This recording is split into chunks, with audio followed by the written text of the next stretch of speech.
the lesser of the two potentialities there. So the three vendors gaining their seniority are Maniacal Mead, Zyka Life, which is just Breet and his spice company, and the last one is Upper Hand Fish, and that was not in the correct order. I think Upper Hand Fish actually has the most seniority of those. Or no, Zyka. Anyway, it doesn't matter. It's all written down. So when we do the process, it will all be accurate. This is what happens when we work 12 plus hours at a food truck rally the prior day to this meeting. So yes, so that will be happening. And the stalls that are available currently are stalls 10, 32, 83, 84, and then 102, 103, 104. And so that is the deal. And of course, for those of you that know how the process goes, those numbers are very much subject to change. That's just how it begins. But anytime anyone swaps out a stall, that changes. And I know this is always an interesting question, especially for new dailies getting their status, because they're like, well, I want to say that I'm going to get stall 10. And it's like, well, there is no guarantees there will be a stall 10 by the time their turn comes in the move up process.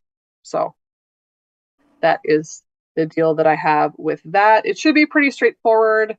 We're definitely not having as many people in years past move up, but we are still very quickly turning over, you know, compared to the past. So like I'm aware of that because again, these folks are all vendors that have started since I've been the market manager. So that's how quickly we are turning over now. So it's, probably within like a 3 to 5 year, more on the 3 side currently, but that could be changing in the future.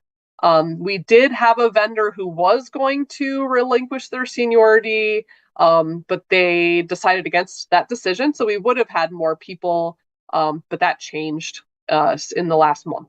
So that is a difference there. But otherwise, that's where we're setting, and who knows what the future will hold for next year. There may be more available still, but that's where we're at for right now. So I don't know if folks had any questions or comments about that process or anything like that.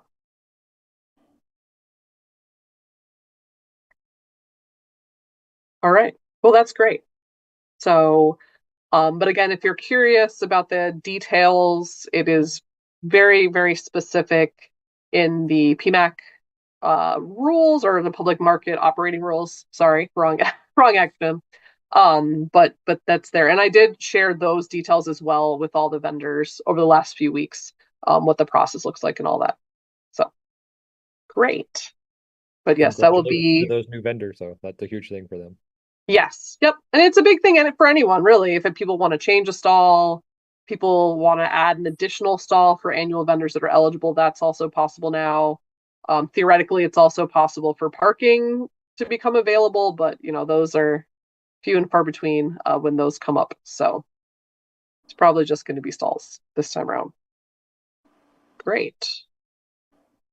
So that's sort of the biggest operational thing going on for vendors in my updates. The next one is events. And I did some foreshadowing of that, is that we had our September food truck rally last night.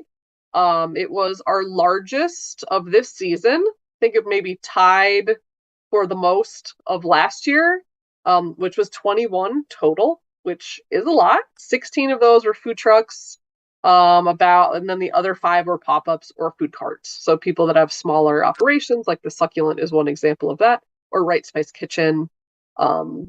And we did a lot of legwork to try and get the marketing out. Lunia and I flyered at Washington Community College. She flyered all over town in Ann Arbor and on campus.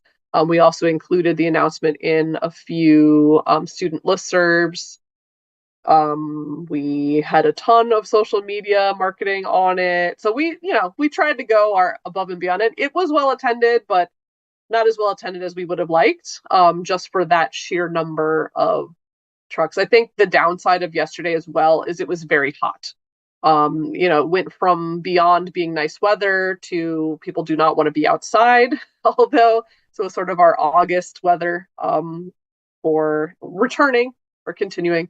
Um, but again, we did everything that we could from a marketing standpoint, but it's another lesson that we had sort of already learned last year, that it seems as if our right number is, no more than like 16 to 18 is kind of our magic number. The other thing we had trouble with this time around is we had trouble securing music. Part of that is we reached out to multiple people that were just not available. There was other people that, we did not have enough funds to entice them. So it's a combination of the two. But we reached out to multiple musical acts that were just not available. And the other thing I should say about the food truck rally, it's got to be a very specific type of music. It's got to be loud, is the one thing. Whereas, like, we have plenty of really great jazz musicians that come play, but it's not really the best venue for them because they do get drowned out by the generators. So, but on balance, we did have beautiful weather, so that was great, and we made just under $1,000 in revenue for the market, through just rent. So that's the other upside of having a very big rally. But I'm not sure that it is the best option because it ends up us feeling badly that the trucks aren't doing as well as they could. Although there were still people selling out, there were still people with lines, but some of the folks, you could tell that they weren't doing as well as they had hoped. But anyway, I don't know if folks have any questions or comments about that item, and then I'll tell you about other events. Great. The last thing I will say too about that is we did have one new vendor joining us, which is Shawarma Chef from Ipsy. So we are expanding our cuisine representation. And we also did have 4 fully plant-based trucks and carts last night, with many others offering plant-based options. So we do have all of those bases covered. And I did talk with Vegano Italiano owner Rosie yesterday about maybe next year we could do one of the rallies be fully plant-based, so only bringing that. And I know she had wanted to do something like that before, but we were just like, yeah, we can't add other events, but we thought maybe for next year that would be an interesting twist on stuff, would be to just make a fully plant-based event. Great. Well, in terms of other events, we had our September cooking demonstration last Wednesday during market, and that was conducted by Jaspreet from Zyka, and that was very successful, very well attended. People were really excited to taste the items. He also basically made like a 5-course meal. So there was a lot of different things going on. He showcased at least 8 farmer products, of course, with his spices. And it was just really wonderful. And they expressed interest in maybe participating again for next year. So it was really great. And it was going to be the last of our series, but we had another person who was interested. So we decided to add an October cooking demo, which will be October 9th. And that will actually be a tempeh making demonstration led by a woman named Pacey Suleiman, who is an immigrant from Indonesia. So it will be a very, very authentic tempeh making workshop. And she has in the past done similar stuff at the library, similar demonstrations at Ann Arbor Public Schools and other places around town. So we're really excited for that coming up. And the good news for that too is that they found more money in the grant from Michigan Farmers Market Association. So our full series is covered by them for this year, which includes everything from paying the participants a $150 honorarium, allowing them to purchase up to $50 of produce and other items from market vendors for that, and then all of our sampling and everything else. So that's pretty great. So that's where we're at with those events. Other events that are ongoing is we're right in the middle of our Ann Arbor Symphony Orchestra partnership. We've had 2 concerts so far. Wednesday during market, there was the Reed Trio that came and gave a great concert. We also had the brass quintet come the prior Wednesday. And then this Saturday is going to be the string quartet. So it is going to be exciting. and we need to figure out where in the world we will fit everyone because it's going to be a very full market with move up, encouraging other people to be there that may or may not be there normally. So that's fantastic. We've also had a lot of success this year because the other part you may remember from last year or not is that we are able to give out free vouchers to our food assistance customers. Once they come to the office, they swipe their card. We say, hey, do you want this voucher? It's good for up to 4 concerts, any concert that the symphony is playing the entire season that they can go to. And if they want to go to one, they can bring up to 3 people with them. Or if they want to go to 4 concerts themselves, they can do it. People are really excited about it. I think we still have some tickets left, but we've given out a large portion. What do you think, Hannah? You're closest to the pile, so I think we've got about 20 left. okay, But yeah. So yeah, it's just a lovely partnership with the symphony. They're really great to work with. yes, yeah, it's been fantastic. We hope that they continue doing this every year. And it's not just us, they are doing concerts at other farmers markets. They've been doing concerts in Chelsea as well as Ipsy. So it's a really great thing. And also yesterday, we had the sister city delegation from Tübingen, Germany, visiting the market. We met the mayor, and there was sort of a hilarious story there, whereas Ferial thought that he was the mayor of Ann Arbor, who she has never met, because they do look pretty similar. They are both tall. And They, it was quite funny. they look extremely similar. They dress the same. They somehow have the same mannerisms. Yes. It's very, Yes. it's a little bit eerie. Yeah. She realized when she said, but you have a German accent. And he said, but of course. Anyway, that was the tidbit that I heard yesterday.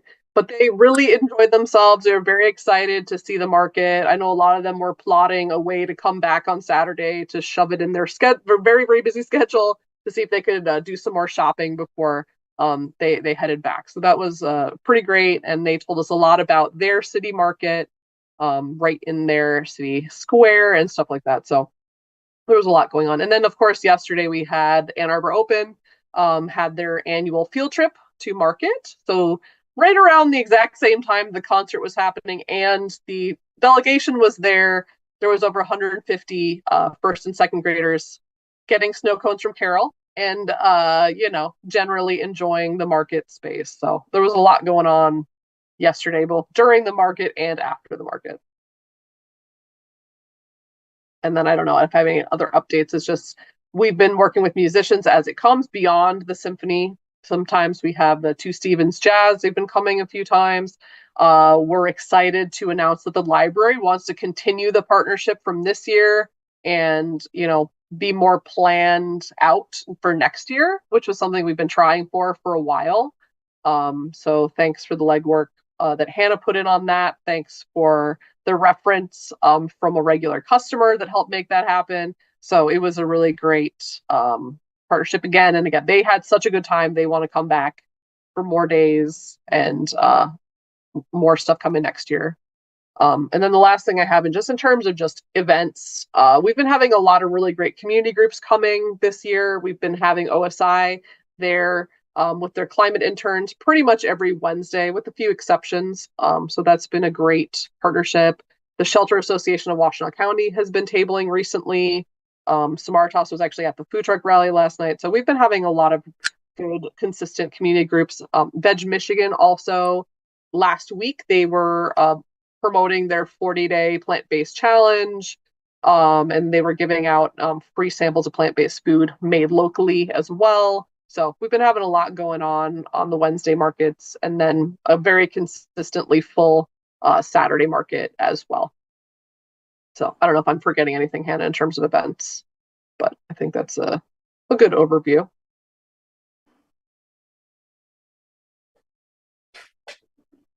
Any questions or comments?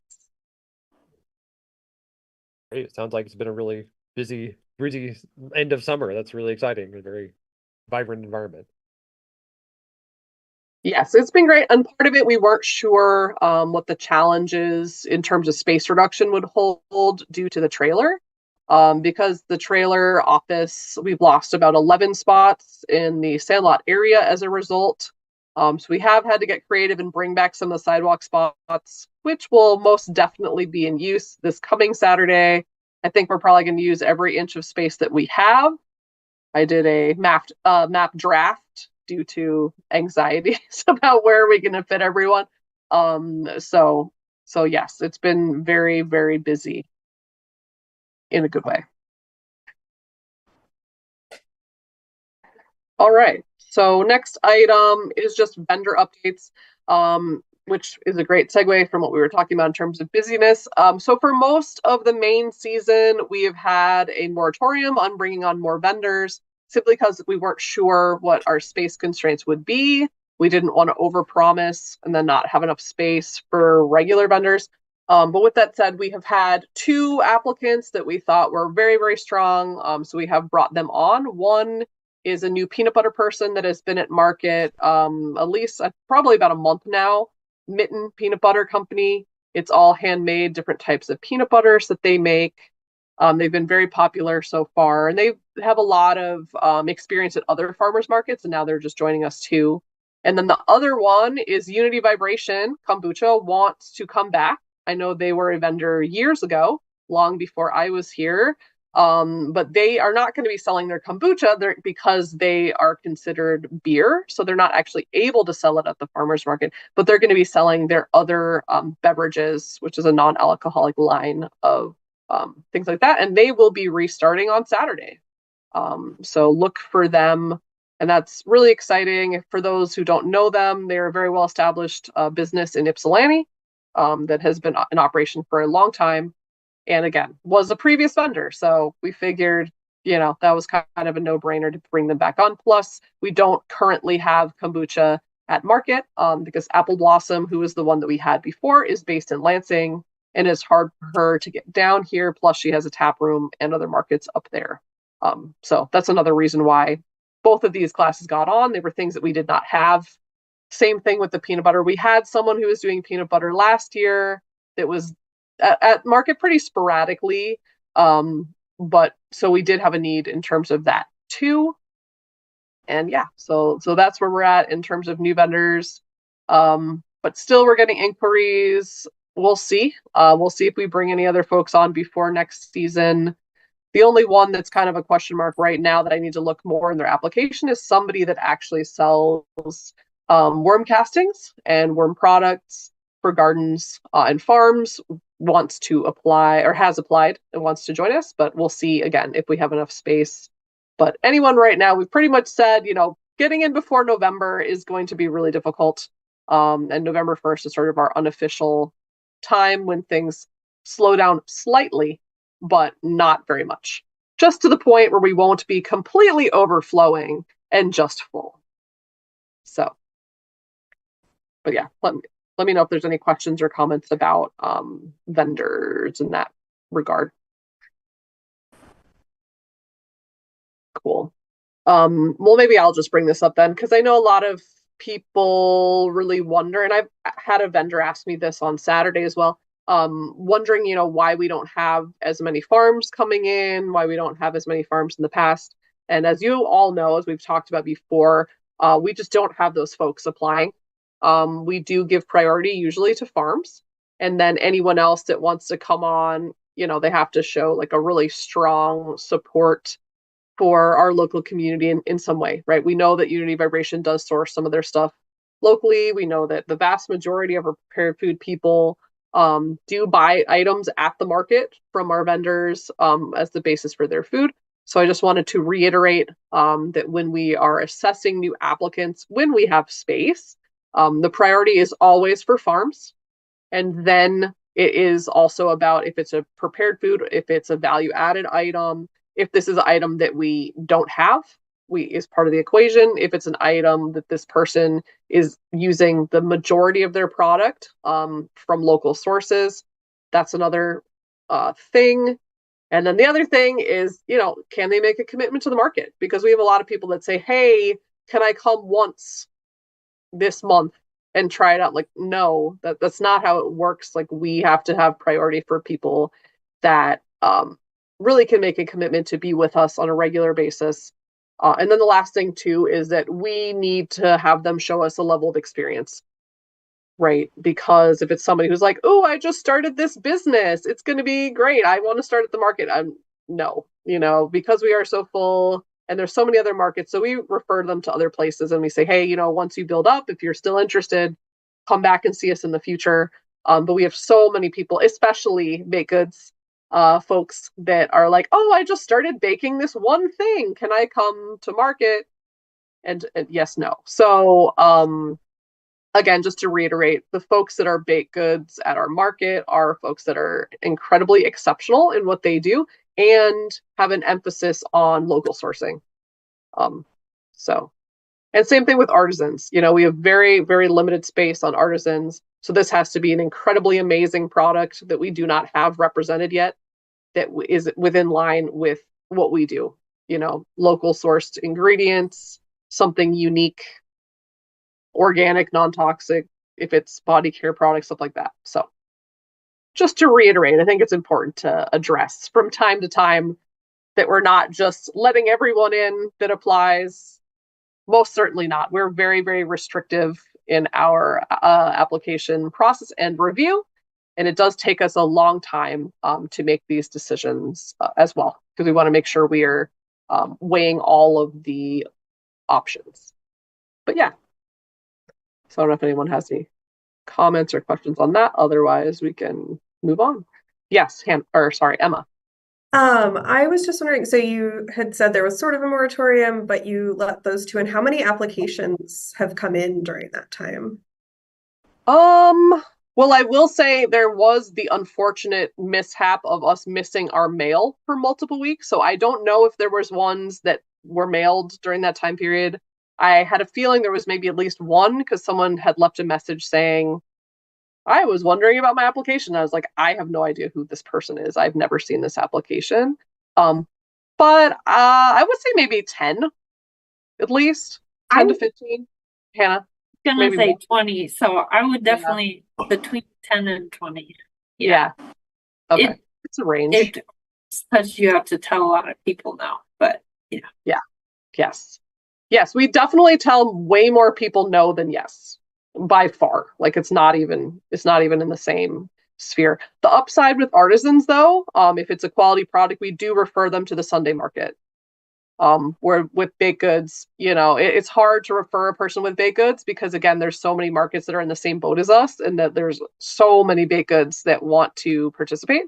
So that one's a little bit of a harder one, whereas at least the artisan market, we have alternatives for them. And again, if not the artisan market itself, then there's, Kindle Fest and special events, like Holy Bones and stuff in Ipsy too, that we can refer them to if we had to. But yes, it is a very high volume and definitely the most popular class of applicants is baked goods. No doubt about it. Probably followed by artisans, then value added, then farms. So. Thank you. Yep.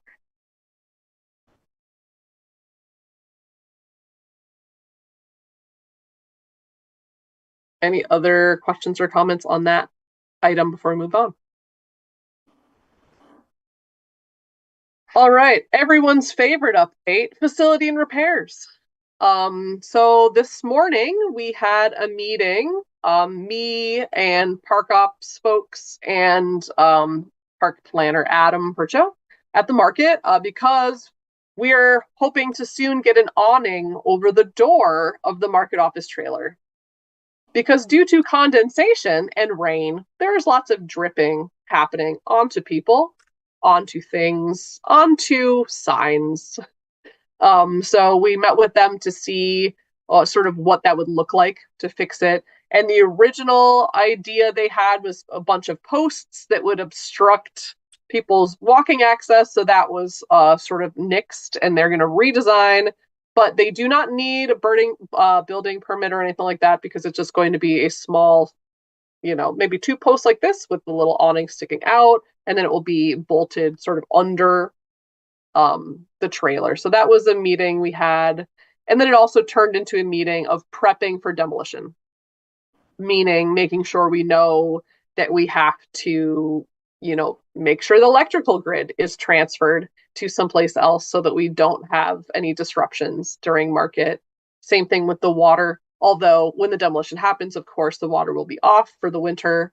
Also talking about, making sure that IT is in the mix, moving porta potties, moving the pod, all of the things that we're going to need to do no later than December, end of December, because the demolition will be beginning for sure mid-January. And then there's also other items too that were left behind by the janitorial staff.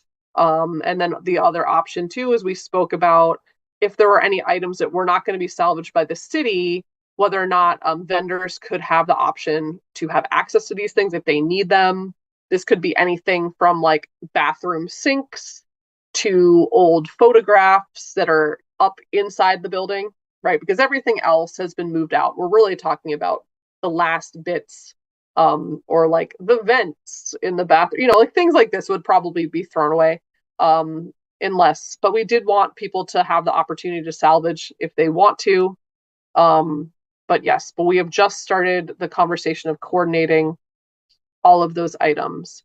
With that said, repairs and other broader conversational things have somewhat been on hold until we can have a better sense of this market planning process, right? In terms of the steering committee, in terms of the visioning.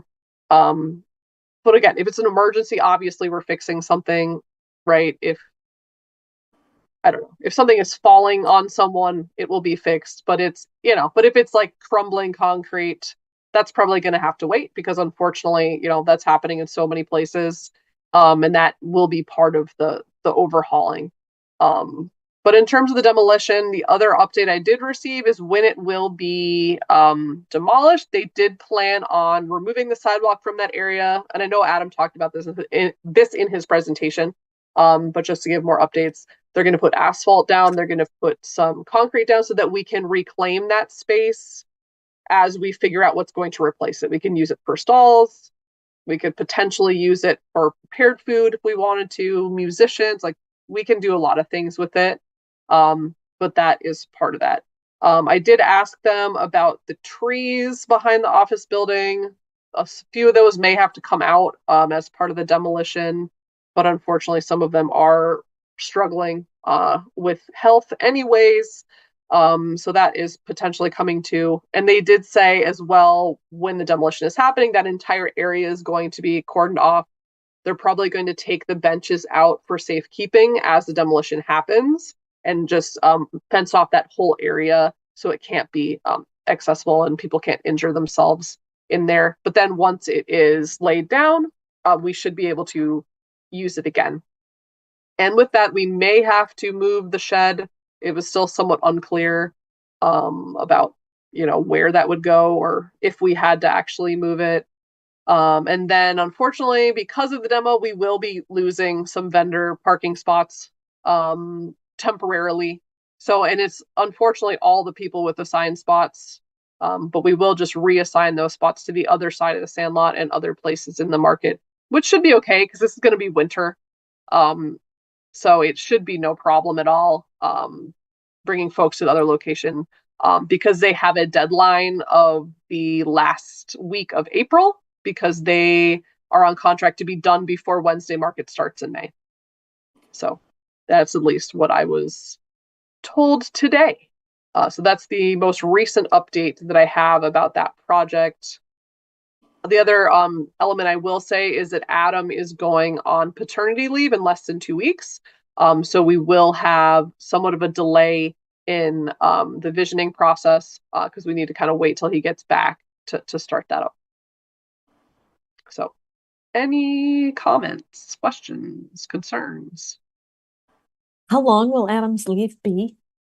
He gets 3 months. Okay, great. Yeah. Anyone else?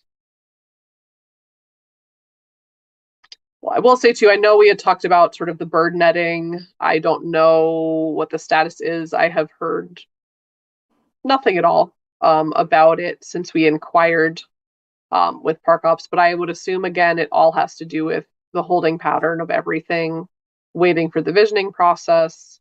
So apologies on that. I know we were hoping that we were going to get really close this year, but it has not come to pass as of yet.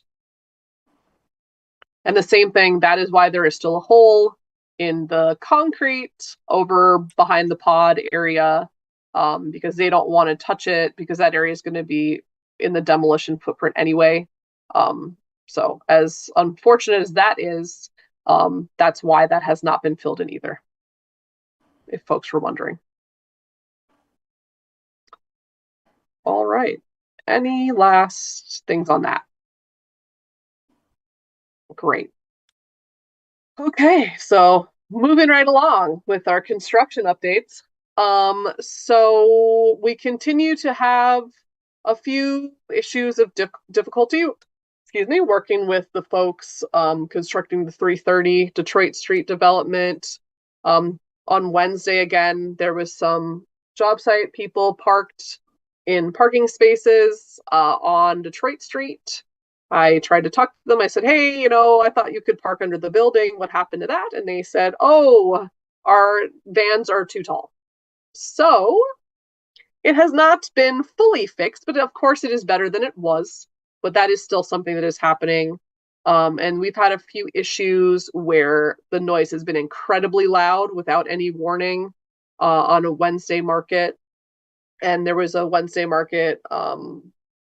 What was the exact date on that, Hannah? Do you remember? Was that the end of August? Oh, a food demo incident or that date? Well, I guess it was when Mary's demo was happening. Yeah, or so it's that same day. August. So like the beginning of August, beginning to middle of August. 14th. Yeah. So August 14th was a really bad day. I was not personally there because I was ill, but that day was so loud that no one could hear anything all the way down at Tantray Stall on 4th Avenue. So it was really bad. And we did have to talk to them and trying to get them to be better at communication. But that, has not really happened yet. But the good news is they say soon they will be buttoned up and working on the inside almost exclusively. So hooray, I guess. Hopefully that will happen soon. In terms of the other side, the 121 Catherine project, they have been wonderful to work with in comparison. They're really easy to get questions from. You can talk to them if there's an issue, but they have a continual problem of blocking the street. This happened even yesterday, where a massive DTE vehicle with a trailer was just parked right across from the market trailer on 4th. It was actually blocking in market customers in their parking spots. And there was one customer that was actually trying to leave as that was still parked there. So that's been an ongoing issue. It was causing traffic in all directions. And, as I mentioned before, there was one day where they had, 8 dump trucks parked up and down 4th for blocks in either direction. So it's been a big headache. And it makes us a little bit wary about when the Braun Court project goes. And that's the other thing to be aware is that there's probably going to be 4 construction projects happening concurrently, one of them being ours. When the demolition project moves forward. Maybe we'll get lucky and that they will be delayed on the Braun Court and that won't get started for a lot later and that maybe we can get at least one completed. But knowing our luck, we'll see how that goes. So just be aware that this is something that's going to be happening. And I know we already have incredible headaches as is with parking pressures and people perceiving that they can't get to the market and, this, that, and the other thing. But it's going to get worse before it gets better. And we just need to, try to do our best to persevere as difficult as it is. But again, the thing that is great is the 121 Catherine Street is desperately needed affordable and supportive housing. And that the parking spots that we lost in that parking lot, many of which will be replaced in the underground parking that they are putting in. So that is a great concession to think about in the long term as we navigate these short-term frustrations. And yeah, they're also loud too. The drilling, especially. But I think that is all I have. Oh yeah, sorry, go ahead. Yeah, how long does the city think the demolition project's going to take for the market building? They say it should be short, but their window that they have is mid-January to the end of April. They're not allowed to do construction prior or after that in terms of the demolition. But it should be quick as far as I know. Once it actually begins, I don't know if this is what you're asking, Lisa, but I think it's like 10 to 14 days. Ish.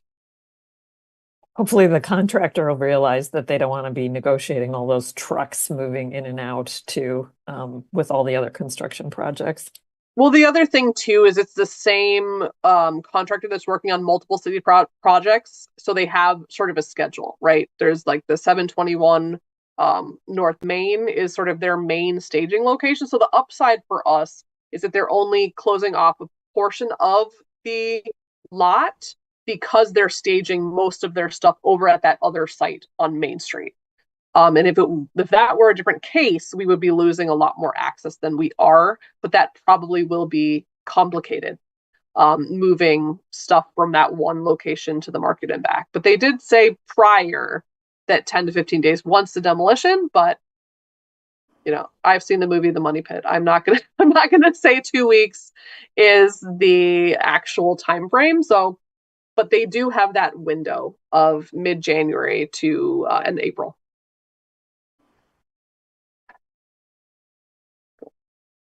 Any other things on that?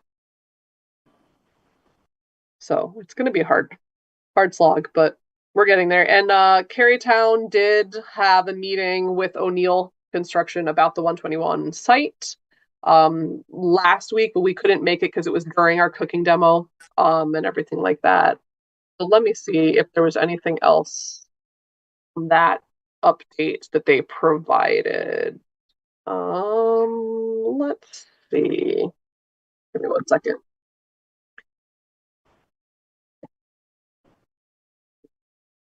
All right. I thought I had it more accessible in my email. All right.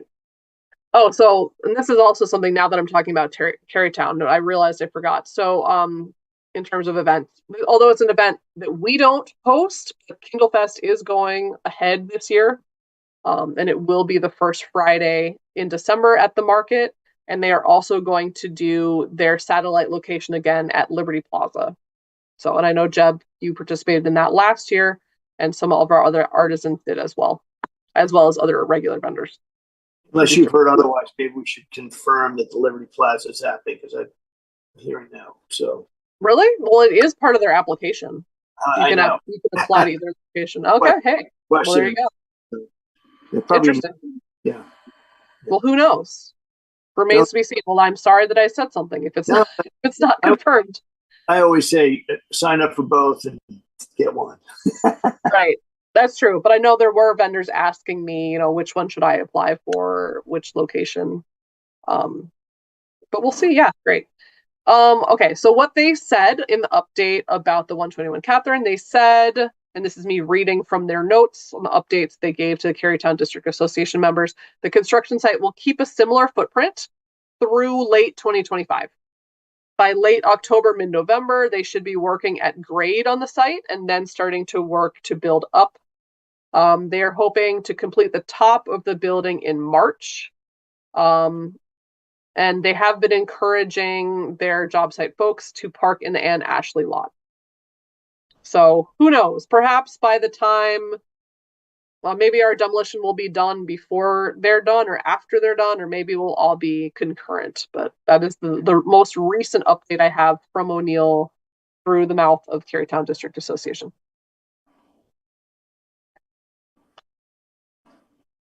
All right, and that is all I have for general updates. So I don't know if any people have any specific questions or comments. And I guess that was also folded in to the renovation demolition update, which I did not do on purpose, but that's what happened. Oh, goodness. Any other questions, comments about any of those things? Because I clearly jumped ahead without meaning to. All right, great. I guess Well, I then did our one sorry. quick comment too. Thanks Yeah, for please. the document that you sent along with the little history of Yep. updates. That was super helpful. And kind of Wonderful. things in context. So I think Great.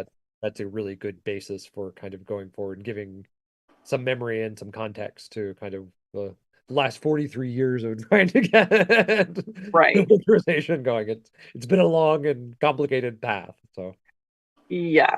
And I should mention, Lunia was not able to be here today, but if anyone has any specific questions, you can definitely reach out to her directly if you would like, or we can talk about it here, or both. He found out so much and did a really great job summarizing everything. Yes, she is amazing. Yes. It's super awesome. He went through so many files and digitized everything. So Yes, it was a Herculean effort, and it was well done as well. Great. Yeah, thanks for that.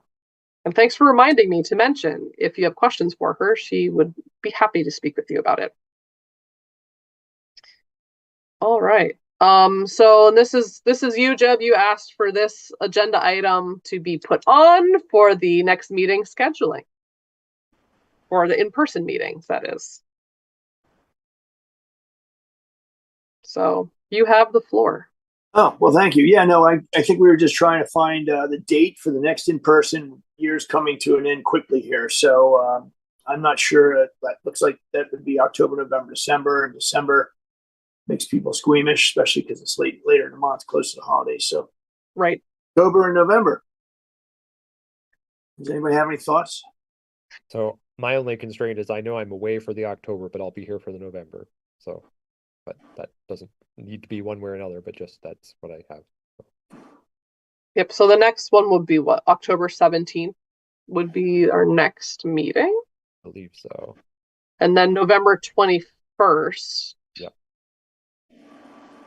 Which would be, not Thanksgiving week. So, week before that. The week before. The only thing for me is that in person is kind of a lot after a whole day of food truck rally the next day or the previous day, but it's up to you all when you want to schedule that in person. When's the next food truck rally? It is October 16th, so the day right before, because it's third Wednesdays and then we're third Thursdays. I don't want to speak for Jeff. I know I'd spoken with Jeff earlier about it. We were thinking November would probably be better for most, because this is out of the worst, not the worst, but the best of the growing season, perhaps. Right. But, yeah, and especially the way that this weather has been going, I think October 17th is going to be a big scramble getting stuff out of the field for sure. So then let's plan on November. That seems November 21st then. Okay. All right, November 21st. All right, well, I will let the clerk know. And usually, I have no idea what space is available, and they just say, this is what's available. And that's why we've been getting the basement. And I just did want to remind folks that they don't have the hybrid capabilities there. So when we do the in-person, folks that want to be remote cannot be, other than, maybe listening on CTN or something like that. But just FYI. But they are recorded, so they can watch them. It's true. But they can't simultaneously be there. Yeah. Right, but they can't participate in public comment in the same way. Yep. Yep. Great. And Stephanie, I know Adam will be on paternity leave, but could Remy come and give us an update too? It was really nice to have him there when we were in person the last time. Yeah, I mean, we can ask him. I don't know if there's anything really different that's going to be happening by then, because again, all we really need to do is get everything out of the building and wait for demolition. But I will definitely ask him if he's available. Any reflections on all the information Lunia put together, things like that? Thinking about the community engagement as the next step on the project after the demolition. All right, I will ask him about that. And actually, that follow up too is to kind of, it's like, how do we leverage? I mean, that's really great information, and there's a lot of, like, we kind of, it seems you just read it, it's like we're gonna kind of do the same thing again, and we'll do the same. It's like, well, are we using that, or can we leverage that? Yes. Because there's a lot of it there. It's amazing. It's a really it's a beautiful archive. So Yes. It's definitely Right. been shared with Adam to inform his planning process and give context to the market in that way. So it won't just sit there, and it hasn't so far, if that's helpful. yes, very, yes. And does it have a permanent digital home?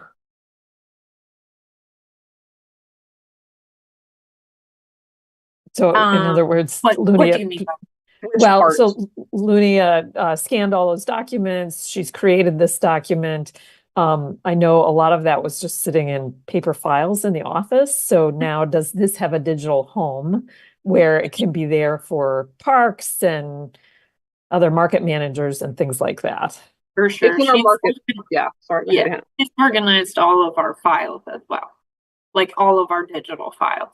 So like everything is findable and ordered. And when she archived, there's a very specific, she could be a librarian. It's all very organized and accessible for the future. I thought you meant like, is it on our website for, I don't think that it has a public access at this point, but there is a digital home in the files that is readable and findable very easily. Okay. I just wanted to mention that the library's been the other place that keeps a lot of the history of the Ann Arbor Farmers Market too, if you want an external home for that documentation too. In Well, a terms lot of of the the stuff, digital. a lot of the stuff that the library had already done, like we have a market history link on our own website that links to a lot of that. And we also have a link that I need to update, but it has a lot of like the articles that have been written about the market too. That's also linked to our website. So we have records of all of these things. And I think some of them were already digitized, but it's more of like the very, very old things that she found that were not available yet that she did include and add to our records. But no, we have very extensive files on everything. That's all fine. I'm more asking about the sustainability of the files if the market computer falls apart or, things like that. Just thinking about digital sustainability. It's all in the Park server. So okay. Yeah. Okay. All That's of what our I wanted to files, know. none of our files exist outside of the parks city system. no. Although we do have a desktop because we wanted to have a potential for backup and not have the obsolescence issue that laptops are more prone to. So no, we're very dialed in. I mean, we have the entire IT department at our beck and call if needed in the city. So no, we are completely covered.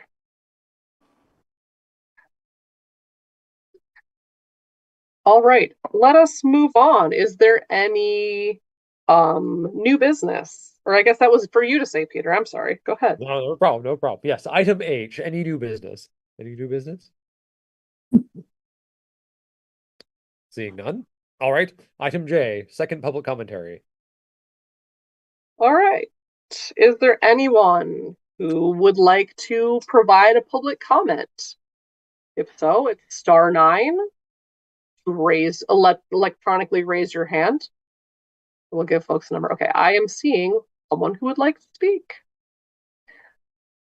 All right, go ahead. State your name after you unmute.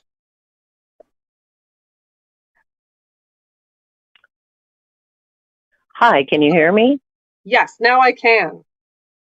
Wonderful. Another great reason to have in-person meetings. Because I watch it on the computer, and then as it nears the end, I have to call on the phone because you're like 3 minutes ahead of what it is on the computer. So it's very confusing. But anyway, I'm glad I got through. Thank you for scheduling the next in-person meeting. It is really important. One quick thing. When we're watching the meeting on the computer, I hear everyone very clearly except Peter Wolf. I don't know what's going on. I can't hear him. It's like your volume is so low, we can't, out here in the computer world, we can't hear you. Now, when I go on the phone and I listen to the meeting, I can hear him perfectly fine. So I don't know what is going on there. But anyway, I just want to thank everybody for being there. Again, we appreciate you. We are listening out here, and we do care. Thank you all very much for your time. I appreciate it, and we'll see you at the market. Debbie Marks, by the way, Debbie Marks. Thanks, Debbie. Thank you, Debbie. You're welcome, guys. Thank you. Is there anyone else that would like to participate in public comment? I know we have at least one more person listening in, and we'll give them a moment just in case. I am not seeing anyone that wants to participate. All right. Well, seeing no other, then we'll go to item L, adjournment at 6:25 p.m. You got your wish just before 6:30 is perfect. Oh. All right. Great. Well, thank you Well, all. I hope. Thanks, everyone. Hope you have a good trip, Peter. Yes, thank you. And we will see you Saturday, everyone else. Good. Bye, everybody. Take care. Bye.